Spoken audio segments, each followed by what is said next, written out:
What's up et catch addicté, bienvenue dans cette nouvelle vidéo, c'est Jimbo et je serai votre commentateur aujourd'hui. Et aujourd'hui on se retrouve pour un nouvel épisode du Jimbonostic et pronos de Jimbo. Et dans cet épisode nous allons donner les pronostics de WrestleMania 37, le prochain pay-per-view de la WWE qui aura lieu sur 2 nuits. Donc ce pay-per-view aura lieu donc la nuit de dimanche à lundi comme d'habitude, mais il y aura aussi la nuit de samedi à dimanche à 2 h du matin heure française sur le WWE Network. Et donc bien sûr je couvrirai cet événement donc à partir d'1h30 du matin, donc le samedi et le dimanche. Rendez-vous sur ma chaîne YouTube pour un live réaction et je vous réserve pas mal de surprises. Mais avant de commencer ces pronostics, petit rappel, je tiens à préciser que ce sont mes pronostics. Si vous n'êtes pas d'accord avec mes pronostics, l'espace commentaire est fait pour ça. Et avant de commencer cette vidéo, donc je vous demande d'être dans l'ambiance WrestleMania en lâchant un maximum de pouces bleus dignes d'un WrestleMania, de vous abonner à la chaîne pour avoir un maximum de catch addict pour qu'on soit nombreux sur la communauté. Et surtout, activez la cloche du ring pour être notifié des prochaines vidéos. Mais sur ce, trêve de blabla, let's go.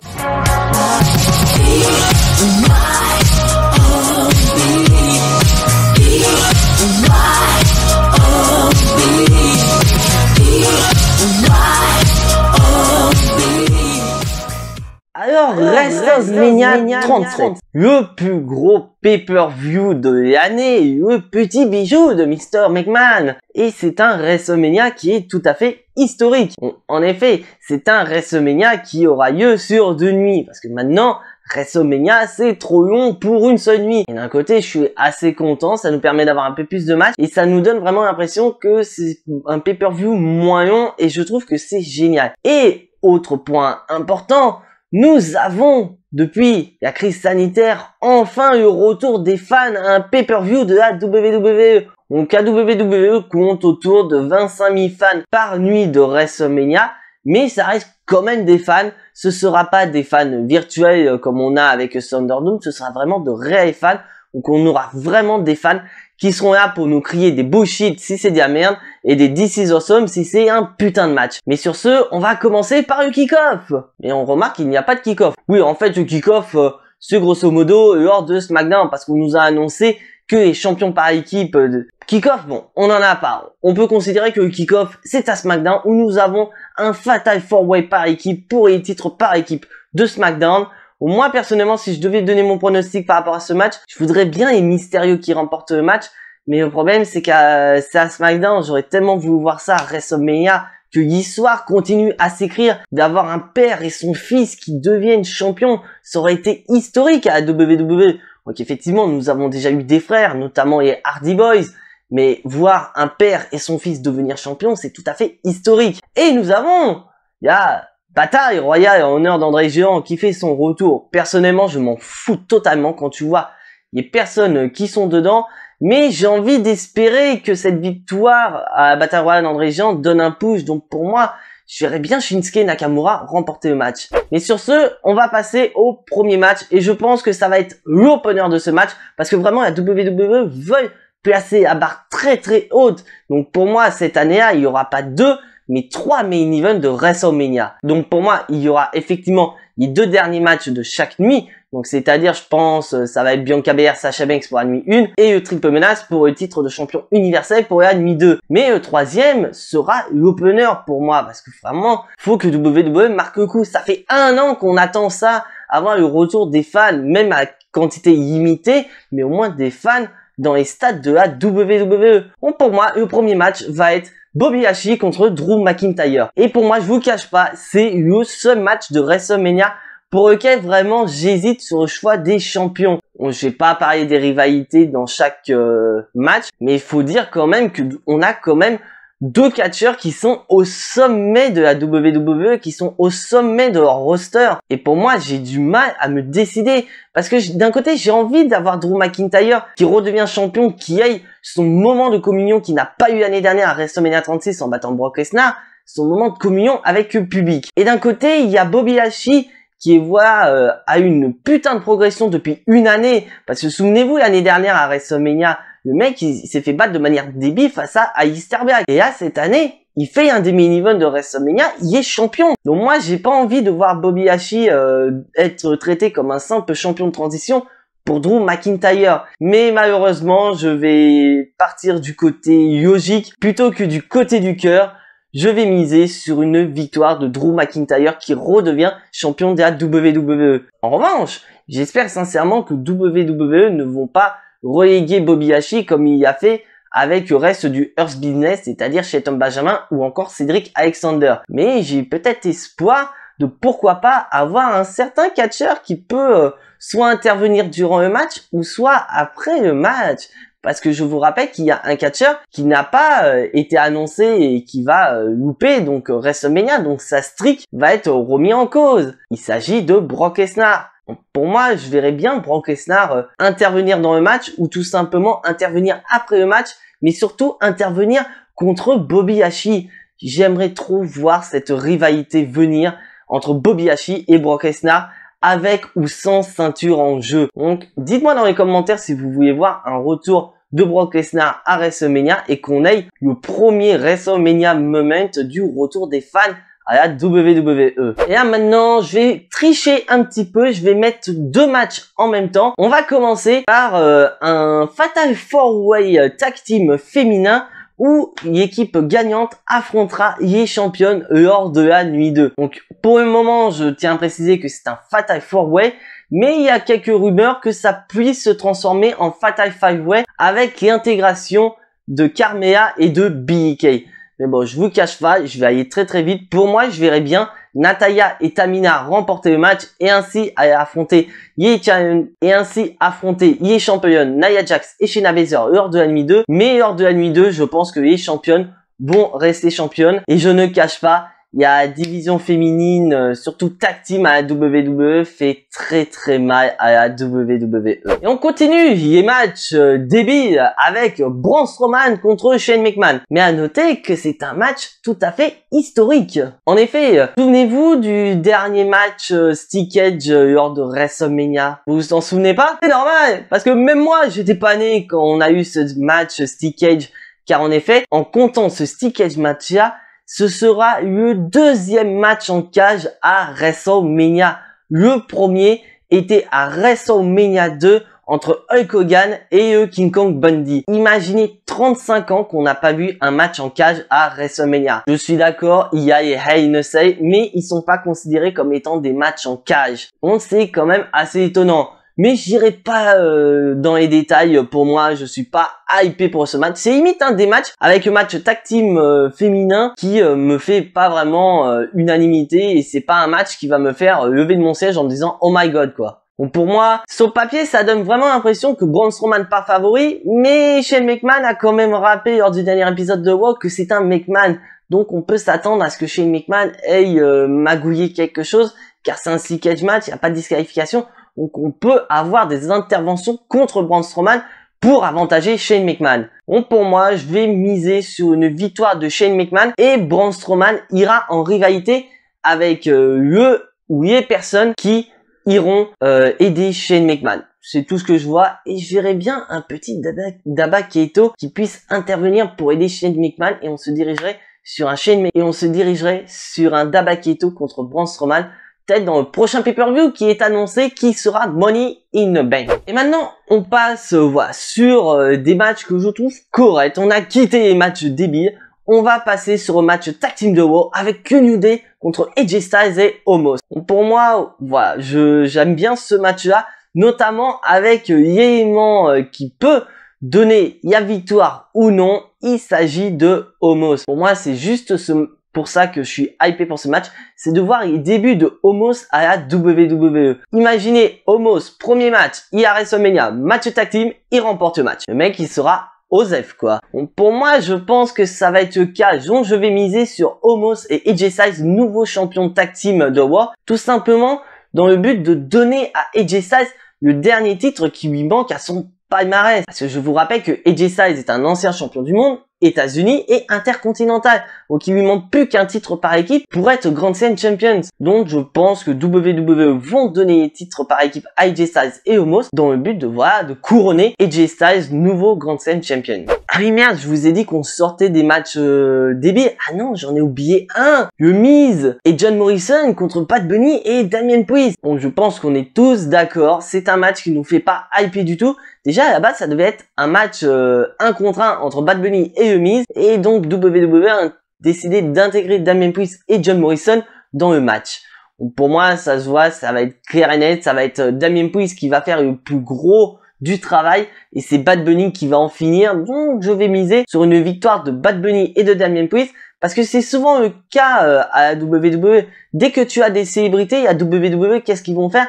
Ils vont capitaliser sur la célébrité en lui donnant la victoire. Souvenez-vous lors de SummerSlam 2015 où Stephen Amell faisait équipe avec Neville contre King Barrett et Stardust. C'est Stephen Amell qui a remporté le match, qui a donné la victoire à son équipe. Ça va être un fait. C'est Bad Bunny qui va donner la victoire à son équipe et peut-être pourquoi pas en battant The Miz. Et là, je fais une petite parenthèse. Franchement, je suis très dégoûté de l'utilisation de The Miz. Je ne peux pas fermer les yeux là-dessus. Je suis pas un énorme fan de The Miz. Mais voilà, je suis comme pour beaucoup de gens, le Miz mérite quoi. Et de voir que le mec, il a été certes un champion de transition, mais un champion de transition même pas respecté. Alors que tu vois que Bobby Lashley, s'il perd le titre, il a quand même eu le titre pendant un petit moment. Le Miz, lui, il a gardé le titre pendant à peine 2 semaines. Donc c'est vraiment du non-respect pour le Miz. En plus, ils l'ont fait passer pour un guignol. Et là, tu le vois, ils le font passer encore plus pour un débile face à Bad Bunny, quoi. T'imagines le truc? Le mec, il sort d'Elimination Chamber, champion WWE. Il se dirige petit à petit sur un main event de WrestleMania. Mais non, un méchant lapin croise son chemin. Et maintenant, il va jouer le chasseur. Et le problème, c'est que le chasseur, il va se faire défoncer par le lapin. Et maintenant, on va passer à un match qui est susceptible de voler la vedette à de nombreux matchs à venir. Cesaro contre Seth Rollins. Donc déjà, c'est une affiche qui me fait rêver. Parce que voilà, on connaît Cesaro, on connaît Seth Rollins. Déjà, ils sont hyper potes. Ils ont beaucoup travaillé ensemble. Regardez les vidéos sur internet lors de la Ring of Honor, etc. Franchement, c'est génial de les voir dans le ring. Et je pense que ces deux-là, avec le retour du public et étant à WrestleMania, ils vont avoir une poussée d'adrénaline et ils peuvent nous proposer un des meilleurs matchs de WrestleMania 37. Et donc moi, je crois en Cesaro. Je veux le retour de la Cesaro Section. Donc pour moi, j'ai envie, voilà, de miser sur une victoire de Cesaro. Et qu'après, quitte à ce que la rivalité entre Cesaro et Seth Rollins continue, pour moi, je veux une victoire de Cesaro qui se concrétise par un push majeur de Cesaro pour qu'il puisse, pourquoi pas, se diriger vers le titre universel. Et maintenant, on va passer au main event de la nuit 1. Sasha Banks face à la gagnante du Royal Rumble 2021, Bianca Belair, pour le titre féminin de SmackDown. Déjà, fait historique, c'est le deuxième match féminin de l'histoire à WrestleMania à devenir le main event. Et c'est également le tout premier match 1 contre 1 féminin qui va devenir le main event de WrestleMania. Donc, d'un côté, la rivalité est très dégueulasse, je ne le cache pas. Mais après, le truc, c'est que Sasha Banks et Bianca Belair ont plus ou moins, voilà, le même niveau de gimmick, etc. Donc, elles veulent prouver qu'elle est meilleure l'une que l'autre. Donc, on se peut que WWE vont leur laisser quand même un bon temps de ring, nous proposer un beau match, mais en espérant qu'ils n'en fassent pas trop par rapport à ce qu'elles sont censées faire. Parce que c'est ça qui peut faire peur aussi, c'est qu'elle peut nous proposer des choses qui peuvent être excellentes, je ne le cache pas, Bianca Belair, Sasha Banks, c'est super, mais faut pas trop en exagérer quand même. Mais moi, j'ai envie d'avoir un œil dirigé sur le futur et j'ai envie de miser sur une victoire de Bianca Belair lors de la nuit 1 à WrestleMania. Et ainsi, Bianca Belair deviendra donc championne de SmackDown et décrochera ainsi son premier titre à la WWE. Et maintenant, on va passer à la nuit 2. Donc, on n'a toujours pas de kick-off annoncé pour la nuit 2. Donc, on va commencer pour moi ce qui va être l'opener Riddle contre Sheamus pour le titre de champion des États-Unis. Et donc, à noter que Sheamus, ça fait un moment qu'il n'a pas été challenger pour le titre des États-Unis. D'ailleurs, challenger pour un titre mondial, ça fait quand même un sacré moment. Mais voilà, moi j'adore ce personnage de Riddle. Il me fait rire, notamment, voilà, le spot avec Asuka où beaucoup de gens se demandaient est-ce qu'il a fait exprès d'oublier son texte, est-ce que c'est vrai, etc. Nan. Il a effectivement oublié son texte, mais voilà, c'était quand même assez rigolo. Et de voir dans le ring face à Sheamus, c'est pas la première fois qu'ils s'affrontent, mais voilà, les deux nous ont toujours proposé des excellents matchs. Moi, j'ai envie de miser sur une victoire de Riddle qui conserve son titre de champion des États-Unis, car j'adore Riddle, j'adore sa Riddle mobile, sa petite trottinette, voilà, j'adore tout simplement. Après le championnat des États-Unis, on va passer au championnat intercontinental entre Big E et Apollo Crews. Donc, une stipulation a été rajoutée, donc je me rappelle plus du nom de la stipulation, je l'ai mangé, mais ça a un rapport avec les origines nigériennes de Apollo Crews. Donc, ça peut donner du fun en disant que voilà, il y aura pas de règles, donc on peut s'attendre à un match sans disqualification. On a vraiment deux catcheurs qui sont en plein push avec une nouvelle gimmick, une personnalité qui a été rajoutée à Apollo Crews. Et Big E qui est depuis détaché du New Day a enfin son push et est champion intercontinental, donc c'est vraiment génial. Donc c'est vrai qu'en soi c'est un peu difficile de départager deux personnes qui sont en train d'être pushées, mais j'ai quand même envie de miser sur Big E, toujours champion intercontinental. Et maintenant on passe au duel des meilleurs amis avec Kevin Owens contre Sami Zayn. Donc c'est vrai que c'est assez souvent qu'on a vu ces deux matchs. Donc c'est vrai, donc c'est vrai, on a l'habitude de voir des Kevin Owens, Sami Zayn, mais là, la situation est quand même différente. Parce que souvenez-vous, lors des plus gros matchs de Kevin Owens contre Sami Zayn, c'était donc déjà à Payback en 2016, mais aussi lors de Battleground 2016. Donc allez regarder ça sur YouTube, c'est vraiment génial ces deux matchs. Nous avons d'un côté Kevin Owens et Sami Zayn, ok. Mais il faut pas oublier qu'à cette époque, c'était Kevin Owens le heel et Sami Zayn le babyface. Et là, sur ce contexte, c'est totalement inversé. Et là, on est à WrestleMania. Dans la vraie vie, ce sont les meilleurs potes. Donc les mecs, ils vont vraiment se donner à cœur joie. Ils vont s'affronter à WrestleMania. Et à noter que nous avons Logan Paul qui est du côté de Sami Zayn. Donc est-ce que Logan Paul va vraiment être du côté de Sami Zayn et y aider à remporter le match face à Kevin Owens? Ou ça va intervenir? C'est Logan Paul qui va intervenir contre Sami Zayn et donner le match à Kevin Owens? Ça reste à voir. Mais moi, si Logan Paul doit intervenir, pour moi, il doit intervenir plus ou moins à la fin pour aider Kevin Owens à remporter le match face à Sami Zayn, pour que Sami Zayn se croie encore plus parano et qu'on puisse pourquoi pas se diriger sur une confrontation entre Logan Paul et Sami Zayn, qui sait, ça pourrait être assez rigolo. Donc je vais miser sur une victoire de Kevin Owens. Donc là maintenant on va passer au titre majeur féminin de Raw. Nous avons Asuka, la championne, face à Rhea Ripley. Et franchement, j'adore ce match. C'est un match tout à fait inédit. Et ça peut, voilà, redonner de la hype pour Asuka. Parce que je ne cache pas, Asuka, son règne est tout simplement horrible. Ce n'est pas contre la catcheuse, c'est contre la WWE que je suis énervé. Parce que Asuka, voilà, c'est une très bonne catcheuse. C'est une des meilleures à la fédération.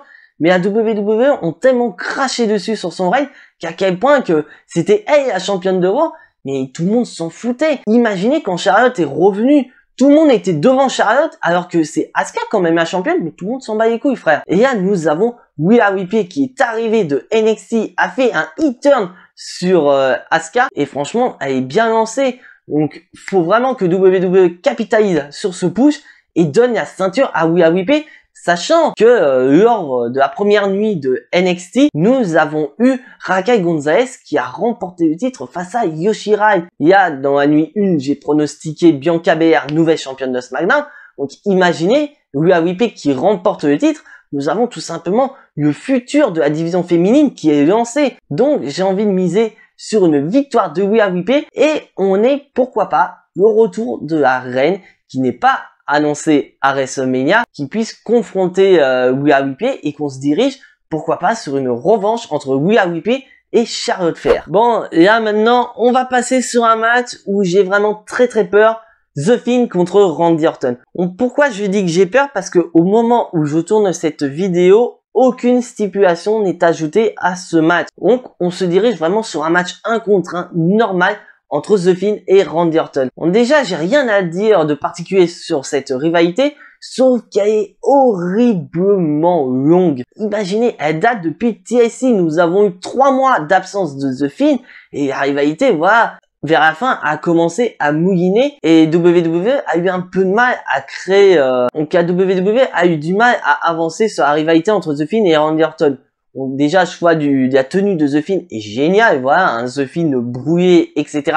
C'est génial, mais nous n'avons pas de stipulation dans ce match. Donc, est-ce que c'est du fait qu'on a le retour des fans, que WWE n'a pas envie de se diriger sur un match cinématographique comme un Firefly Funhouse match comme on a eu l'année dernière avec John Cena, ou WWE vont peut-être essayer de nous faire une connerie comme ils nous ont fait lors de Randy Orton contre Bray Wyatt à WrestleMania 33 avec les petits effets PowerPoint qu'il y a sur le ring avec pour thème The Fiend, peut-être pourquoi pas des flammes au niveau du ring, bref, je sais pas.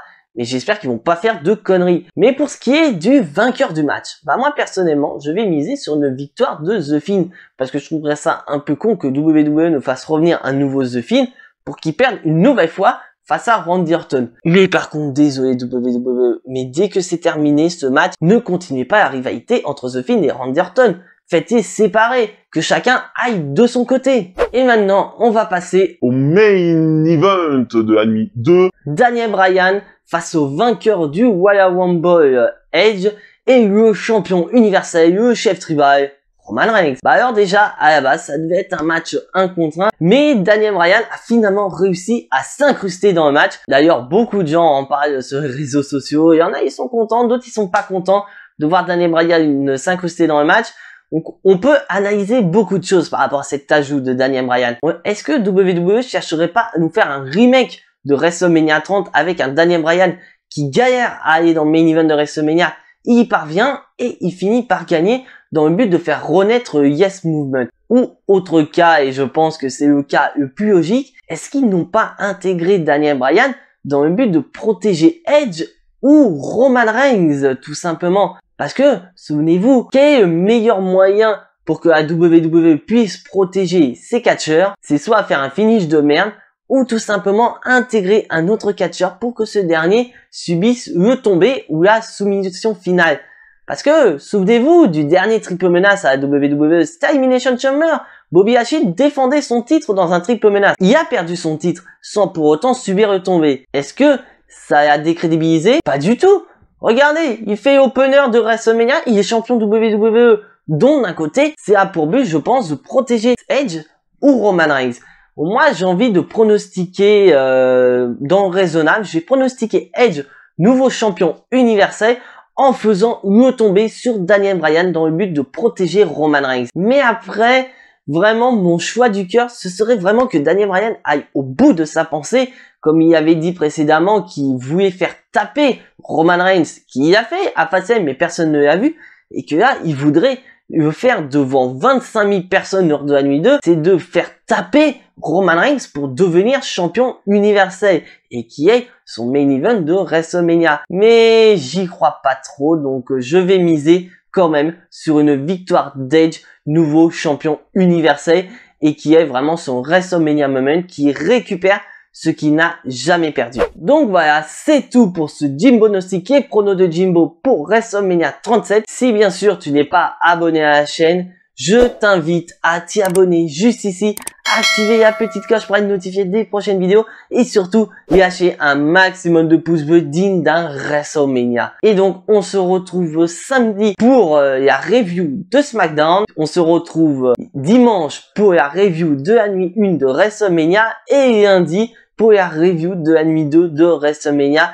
Et n'oubliez pas que à 2h du matin aura lieu donc les shows WrestleMania, donc la nuit de samedi à dimanche et de dimanche à lundi, et que sur la chaîne à partir d'1h30 du matin je couvrirai cet événement. Mais en attendant, soyez tous très fiers d'être des catch addicts et n'oubliez pas que le catch c'est la vie, le catch c'est la meilleure chose qui existe, le catch vie. C'était Jimbo, je vous fais à tous des gros bisous et je vous dis à la prochaine.